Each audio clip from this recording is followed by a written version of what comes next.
Hello and welcome to Trade Compass. I'm Susanna Pak. While it may not be obvious, there is a connection between coffee roasters and small business owners in Ethiopia and the Global Conference on Financing for Development in the capital, Addis Ababa. The outcome of the talks between heads of government, ministers, and business leaders will play a key role in achieving the post-2015 development goals. Natalie Domeisen has more. Giving small and medium-sized enterprises an opportunity to connect to international markets can make all the difference to development. They account for some 60% of employment.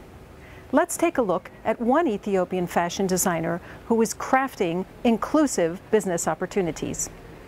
In fashion designer Mafi's world, opposites attract. Mostly my inspiration is from Ethiopian traditional, whereas cultures, celebrations, people. My style is a bit modern and hip, so I'm marrying the two. Mafi works with about 20 artisans who translate her ideas into clothing and accessories. From cotton decontamination and spinning and weaving to dyeing and embroidering, it's all done by hand by trained artisans. And all the artisans are women.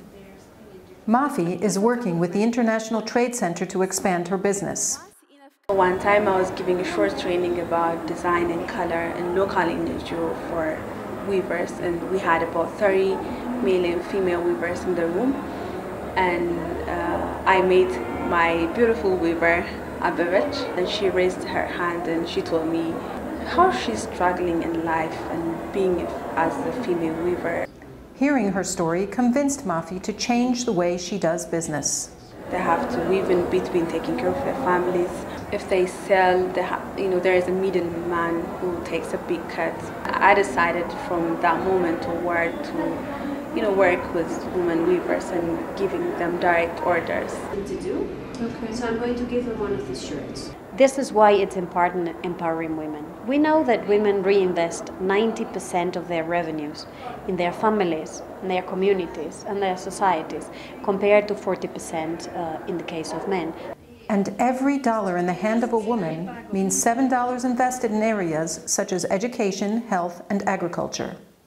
Working with ITC opened her up to a network of other women entrepreneurs.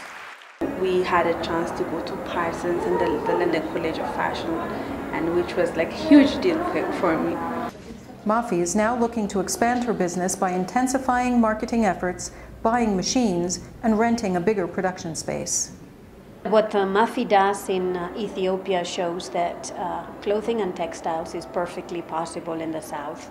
Investing in women entrepreneurs results in social and economic benefits, not only for women, but their families and the wider community. There are also opportunities to trade across the Indian Ocean.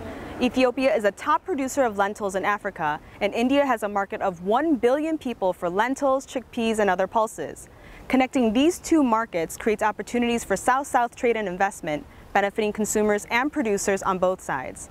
Let's hear from an Indian entrepreneur in Ethiopia about his goals to export to India, as well as obstacles to overcome along the way. We decided to invest in Ethiopia.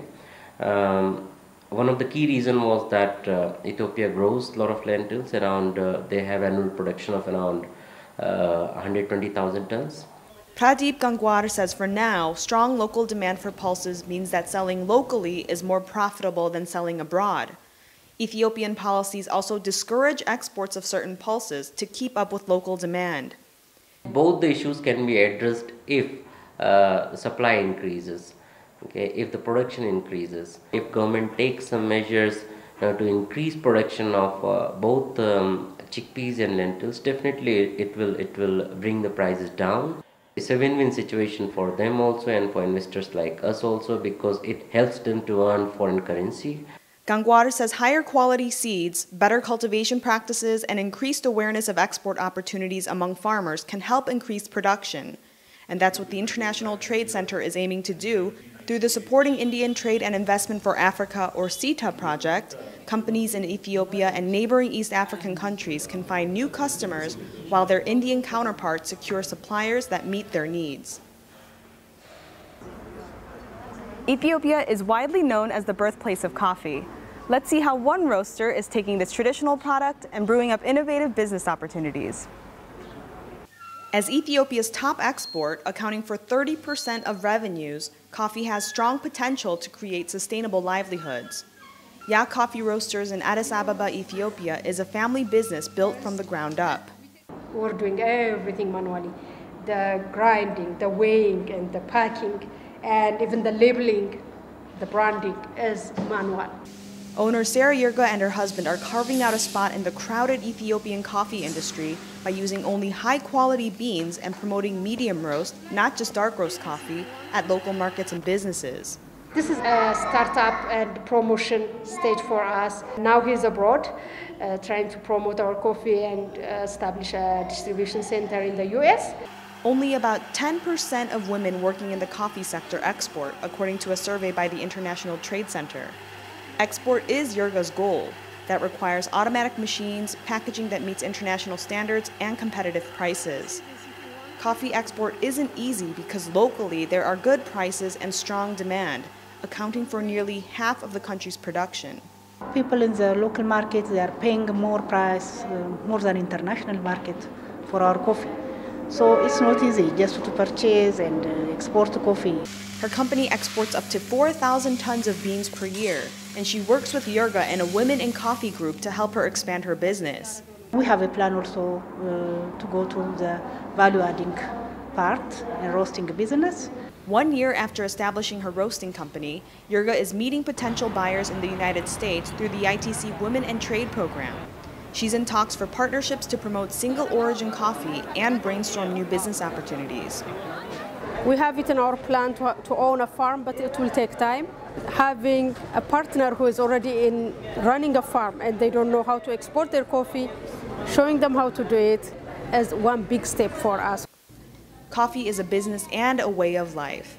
Ethiopian women regularly host coffee ceremonies, a cultural tradition, with family, friends, and guests. Coffee puts food on the table and brings people around it too. It's not a commodity for us, it is something Ethiopia gives to the rest of the world.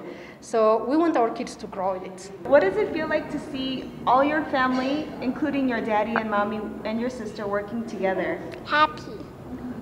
It feels very happy for me, and I'm really excited because my family's in this business. Change starts from the ground up. Small and medium-sized enterprises have a role to play in global trade and in fueling trade-led development in their countries and around the world. That's all for now. Thank you for joining us. I'm Susanna Pak. See you again soon.